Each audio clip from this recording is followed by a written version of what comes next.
श्रीवटुकभैरवकवच महादेव उवाच प्रीयतां भैरवो देवो नमो वै भैरवाय च देवेशि देहरक्षार्थं कारणं कथ्यतां ध्रुवं म्रियन्ते साधका येन विना श्मशानभूमिषु रणेषु चातिघोरेषु महामृत्युभयेषु च शृङ्गेशलीलवज्रेषु ज्वरादिव्याधिवहनिषु देव्योवाच कथयामि शृणु प्राज्ञ बटुककवचं शुभं गोपनीयं प्रयत्नेन मातृकाजारजो यथा विनियोगः।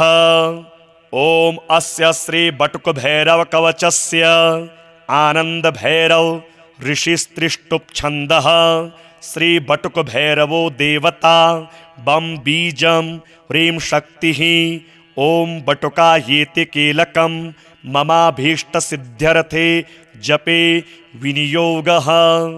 ॐ सहस्रारे महाचक्रे कर्पूरधवले गुरुः पातु मां बटुको देवो भैरवः सर्वकर्मसु पूर्वस्यामसिताङ्गो मां दिशि रक्षतु सर्वदा।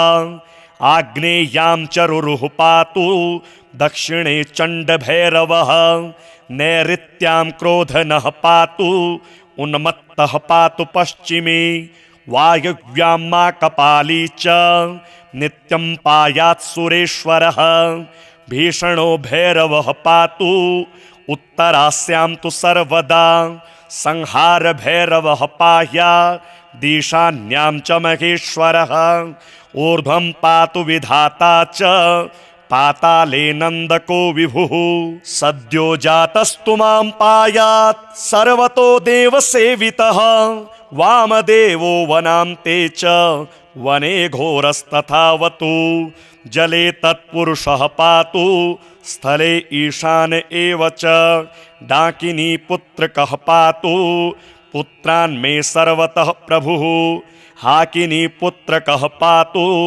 दारास्तुलाकिनी श्रुतः पातु शाकिनी का पुत्रः सैन्यं वै कालभैरवः मालिनी पुत्रकः पातु पशूनश्वान् गजास्तथा महाकालो वतु क्षेत्रं श्रियं मे सर्वतो गिरा वाद्यं वाद्यप्रियः पातु भैरवो नित्यसम्पदा एतत् कवचमीशान तव स्नेहात् प्रकाशितं नाख्येयं नरलोकेषु सारभूतं सुरप्रियं यस्मै कस्मै न दातव्यं कवचं सुरदुर्लभं न देयं परिशिष्येभ्यो कृपणेभ्यश्च शङ्कर यो ददाति निषिद्धेभ्यः सर्वभ्रष्टो भवेत् किल अनेन कवचेनैव रक्षां कृत्वा विचक्षणः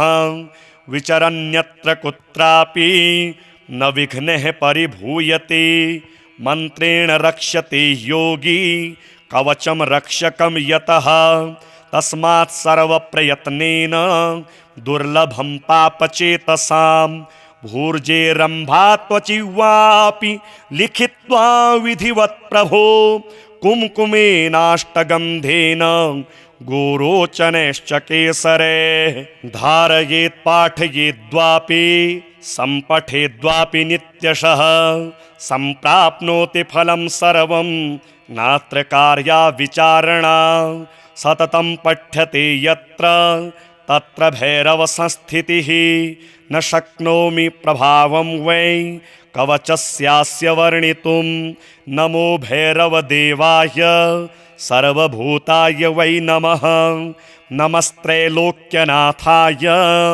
नाथनाथाय वै नमः। महादेव उवाच प्रीयतां भैरवो देवो नमो वै भैरवाय च देवेशि देहरक्षार्थं कारणं कथ्यतां ध्रुवं म्रियन्ते साधका येन विना श्मशानभूमिषु रणेषु चातिघोरेषु महामृत्युभयेषु च शृङ्गेशलीलवज्रेषु ज्वरादिव्याधिवह्निषु। देव्योवाच कथयामि शृणु प्राज्ञ बटुककवचं शुभं गोपनीयं प्रयत्नेन मातृकाजारजो यथा विनियोगः। ॐ अस्य श्री बटुकभैरवकवचस्य आनन्दभैरव ऋषिस्त्रिष्टुप् छन्दः। श्री बटुकभैरवो देवता बं बीजं ह्रीं शक्तिः। ॐ बटुकायेति कीलकं ममाभीष्टसिद्ध्यर्थे जपे विनियोगः। ॐ सहस्रारे महाचक्रे कर्पूरधवले गुरुः पातु मां बटुको देवो भैरवः सर्वकर्मसु। पूर्वस्यामसिताङ्गो मां दिशि रक्षतु सर्वदा। आग्नेयां चरुरुः पातु दक्षिणे चण्डभैरवः। नैऋत्यां क्रोधनः पातु उन्मत्तः पातु पश्चिमे। वायव्यां माकपाली च नित्यं पायात् सुरेश्वरः। भीषणो भैरवः पातु उत्तरास्यां तु सर्वदा। संहार भैरवः पायात् दीशान्यां च महेश्वरः। ऊर्ध्वं पातु विधाता च पाताले नन्दको विभुः। सद्यो जातस्तु मां पायात् सर्वतो देवसेवितः। वामदेवो वनान्ते च वने घोरस्तथावतु। जले तत्पुरुषः पातु स्थले ईशान एव च। डाकिनी पुत्रकः पातु पुत्रान् मे सर्वतः प्रभुः। हाकिनी पुत्रकः पातु दारास्तुलाकिनी श्रुतः। पातु शाकिनी का पुत्रः सैन्यं वै कालभैरवः। मालिनी पुत्रकः पातु पशूनश्वान् गजास्तथा। महाकालो वतु क्षेत्रं श्रियं मे सर्वतो गिरा। वाद्यं वाद्यप्रियः पातु भैरवो नित्यसम्पदा।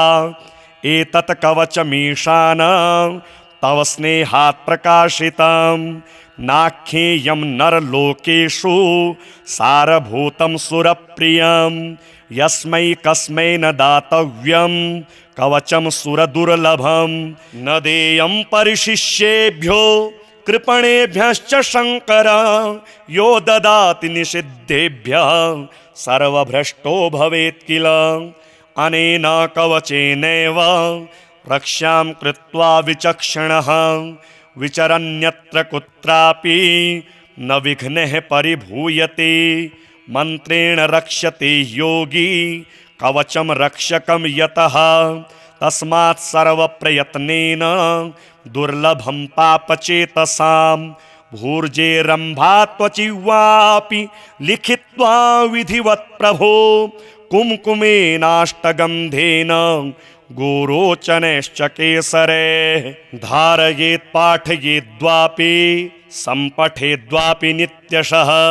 सम्प्राप्नोति फलं सर्वं नात्र कार्या विचारणा। सततं पठ्यते यत्र तत्र भैरव संस्थितिः। न शक्नोमि प्रभावं वै कवचस्यास्य वर्णितुं। नमो भैरवदेवाय सर्वभूताय वै नमः। नमस्त्रैलोक्यनाथाय नाथनाथाय वै नमः। महादेव उवाच प्रीयतां भैरवो देवो नमो वै भैरवाय च। देवेशि देहरक्षार्थं कारणं कथ्यतां ध्रुवं। म्रियन्ते साधकायेन विना श्मशानभूमिषु। रणेषु चातिघोरेषु महामृत्युभयेषु च। शृङ्गेशलीलवज्रेषु ज्वरादिव्याधिवह्निषु।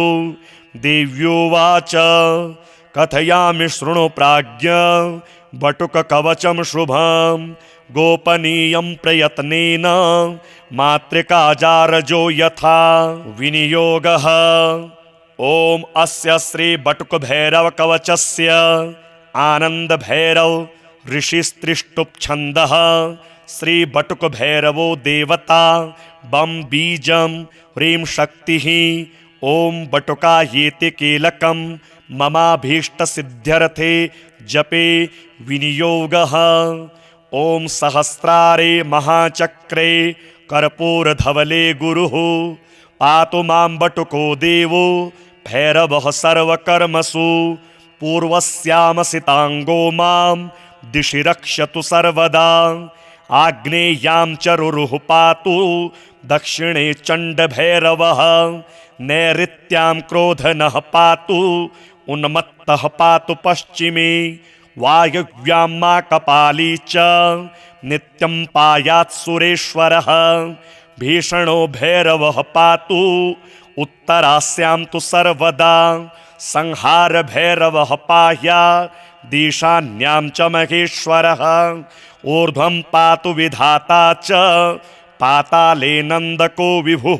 सद्यो जातस्तु मां पायात् सर्वतो देवसेवितः। वामदेवो वनान्ते च वने घोरस्तथावतु। जले तत्पुरुषः पातु स्थले ईशान एव च। डाकिनी पुत्रकः पातु पुत्रान् मे सर्वतः प्रभुः। हाकिनी पुत्रकः पातु दारास्तुलाकिनी श्रुतः। पातु शाकिनी का पुत्रः सैन्यं वै कालभैरवः। मालिनी पुत्रकः पातु पशूनश्वान् गजास्तथा। महाकालो वतुस्सेत्रं श्रियं मे सर्वतो गिरा। वाद्यं वाद्यप्रियः पातु भैरवो नित्यसम्पदा। एतत् कवचमीशान तव स्नेहात् प्रकाशितं। नाख्येयं नरलोकेषु सारभूतं सुरप्रियं। यस्मै कस्मै न दातव्यं कवचं सुरदुर्लभं। न देयं परिशिष्येभ्यो कृपणेभ्यश्च शङ्कर। यो ददाति निषिद्धेभ्यः सर्वभ्रष्टो भवेत् किल। अनेन कवचेनैव रक्षां कृत्वा विचक्षणः। विचरन्यत्र कुत्रापि न विघ्नः परिभूयते। मन्त्रेण रक्ष्यते योगी कवचं रक्षकं यतः। तस्मात् सर्वप्रयत्नेन दुर्लभं पापचेतसां। भूर्जेरम्भा त्वचिवापि लिखित्वा विधिवत् प्रभो। कुम्कुमेनाष्टगन्धेन गोरोचनैश्च केसरे। धारयेत् पाठयेद्वापि सम्पठेद्वापि नित्यशः। सम्प्राप्नोति फलं सर्वं नात्र कार्या विचारणा। सततं पठ्यते यत्र तत्र भैरव संस्थितिः। न शक्नोमि प्रभावं वै कवचस्यास्य वर्णितुं। नमो भैरवदेवाय सर्वभूताय वै नमः। नमस्त्रैलोक्यनाथाय नाथनाथाय वै नमः। महादेव उवाच प्रीयतां भैरवो देवो नमो वै भैरवाय च। देवेशि देहरक्षार्थं कारणं कथ्यतां ध्रुवं। म्रियन्ते साधकायेन विना श्मशानभूमिषु। रणेषु चातिघोरेषु महामृत्युभयेषु च। शृङ्गे सलीलवज्रेषु ज्वरादिव्याधिवह्निषु। देव्योवाच कथयामि शृणु प्राज्ञ बटुककवचं शुभं। गोपनीयं प्रयत्नेन मातृकाजारजो यथा विनियोगः। ॐ अस्य श्री बटुकभैरवकवचस्य आनन्दभैरव ऋषिस्त्रिष्टुप् छन्दः। श्री बटुकभैरवो देवता बं बीजं ह्रीं शक्तिः। ॐ बटुकायेति कीलकं ममाभीष्टसिद्ध्यर्थे जपे विनियोगः। ॐ सहस्रारे महाचक्रे कर्पूरधवले गुरुः पातु मां बटुको देवो भैरवः सर्वकर्मसु। पूर्वस्यामसिताङ्गो मां दिशि रक्षतु सर्वदा। आग्नेयां चरुरुः पातु दक्षिणे चण्डभैरवः। नैऋत्यां क्रोधनः पातु उन्मत्तः पातु पश्चिमे वायव्यां मा कपाली च नित्यं पायात् सुरेश्वरः भीषणो भैरवः पातु उत्तरास्यां तु सर्वदा संहार भैरवः पायात् दिशान्यां च महेश्वरः ऊर्ध्वं पातु विधाता च पाताले नन्दको विभुः सद्यो जातस्तु मां पायात् सर्वतो देवसेवितः वामदेवो वनान्ते च वने घोरस्तथावतु जले तत्पुरुषः पातु स्थले ईशान एव च डाकिनी पुत्रकः पातु पुत्रान् मे सर्वतः प्रभुः हाकिनी पुत्रकः पातु दारास्तुलाकिनी श्रुतः पातु शाकिनी का पुत्रः सैन्यं वै कालभैरवः मालिनी पुत्रकः पातु पशूनश्वान् गजास्तथा महाकालो वतु क्षेत्रं श्रियं मे सर्वतो गिरा वाद्यं वाद्यप्रियः पातु भैरवो नित्यसम्पदा एतत् कवचमीशान तव स्नेहात् प्रकाशितं नाख्येयं नरलोकेषु सारभूतं सुरप्रियं यस्मै कस्मै न दातव्यं कवचं सुरदुर्लभं न देयं परिशिष्येभ्यो कृपणेभ्यश्च शङ्कर यो ददाति निषिद्धेभ्यः सर्वभ्रष्टो भवेत् किल अनेन कवचेनैव रक्षां कृत्वा विचक्षणः विचरन्यत्र कुत्रापि न विघ्नः परिभूयते मन्त्रेण रक्ष्यते योगी कवचं रक्षकं यतः तस्मात् सर्वप्रयत्नेन दुर्लभं पापचेतसां भूर्जेरम्भा त्वचिवापि लिखित्वा विधिवत् प्रभो कुम्कुमेनाष्टगन्धेन गोरोचनैश्च केसरे धारयेत् पाठयेद्वापि सम्पठेद्वापि नित्यशः सम्प्राप्नोति फलं सर्वं नात्र कार्या विचारणा सततं पठ्यते यत्र तत्र भैरव संस्थितिः न शक्नोमि प्रभावं वै कवचस्यास्य वर्णितुं नमो भैरवदेवाय सर्वभूताय वै नमः नमस्त्रैलोक्यनाथाय नाथनाथाय वै नमः महादेव उवाच प्रीयतां भैरवो देवो नमो वै भैरवाय च देवेशि देहरक्षार्थं कारणं कथ्यतां ध्रुवं म्रियन्ते साधकायेन विना श्मशानभूमिषु रणेषु चातिघोरेषु महामृत्युभयेषु च शृङ्गे सलीलवज्रेषु ज्वरादिव्याधिवहनिषु देव्योवाच कथयामि शृणु प्राज्ञ बटुककवचं शुभं गोपनीयं प्रयत्नेन मातृकाजारजो यथा विनियोगः ॐ अस्य श्री बटुकभैरवकवचस्य आनन्दभैरव ऋषिस्त्रिष्टुप्छन्दः श्री बटुकभैरवो देवता बं बीजं ह्रीं शक्तिः ॐ बटुकायेति कीलकं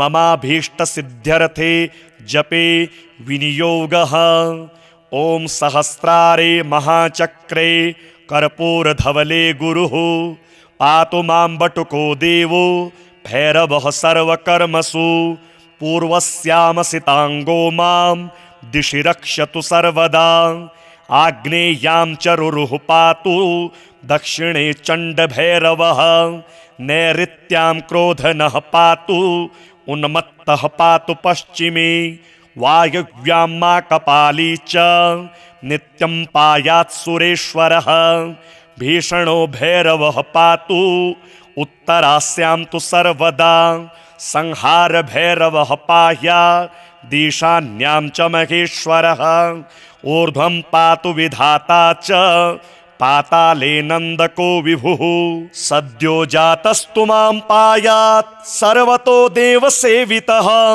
वामदेवो वनान्ते च वने घोरस्तथावतु जले तत्पुरुषः पातु स्थले ईशान एव च डाकिनी पुत्रकः पातु पुत्रान् मे सर्वतः प्रभुः हाकिनी पुत्रकः पातु दारास्तुलाकिनी श्रुतः पातु शाकिनी का पुत्रः सैन्यं वैकालभैरवः मालिनी पुत्रकः पातु पशूनश्वान् गजास्तथा महाकालो वतु सीत्रं श्रियं मे सर्वतो गिरा वाद्यं वाद्यप्रियः पातु भैरवो नित्यसम्पदा एतत् कवचमीशान तव स्नेहात् प्रकाशितं नाख्येयं नरलोकेषु सारभूतं सुरप्रियं यस्मै कस्मै न दातव्यं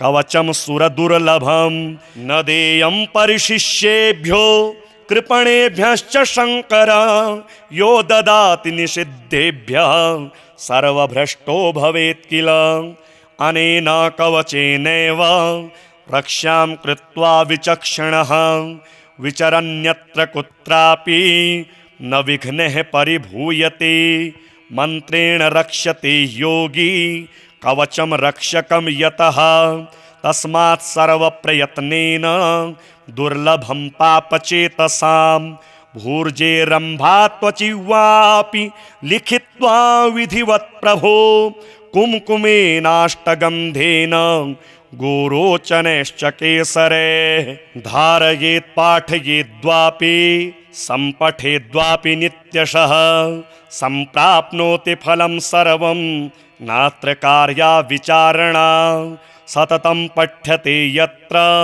तत्र भैरव संस्थितिः न शक्नोमि प्रभावं वै कवचस्यास्य वर्णितुं नमो भैरवदेवाय सर्वभूताय वै नमः नमस्त्रैलोक्यनाथाय नाथनाथाय वै नमः। महादेव उवाच प्रीयतां भैरवो देवो नमो वै भैरवाय च देवेशि देहरक्षार्थं कारणं कथ्यतां ध्रुवं म्रियन्ते साधकायेन विना श्मशानभूमिषु रणेषु चातिघोरेषु महामृत्युभयेषु च शृङ्गे सलीलवज्रेषु ज्वरादिव्याधिवहनिषु देव्योवाच कथयामि शृणु प्राज्ञ बटुककवचं शुभं गोपनीयं प्रयत्नेन मातृकाजारजो यथा विनियोगः।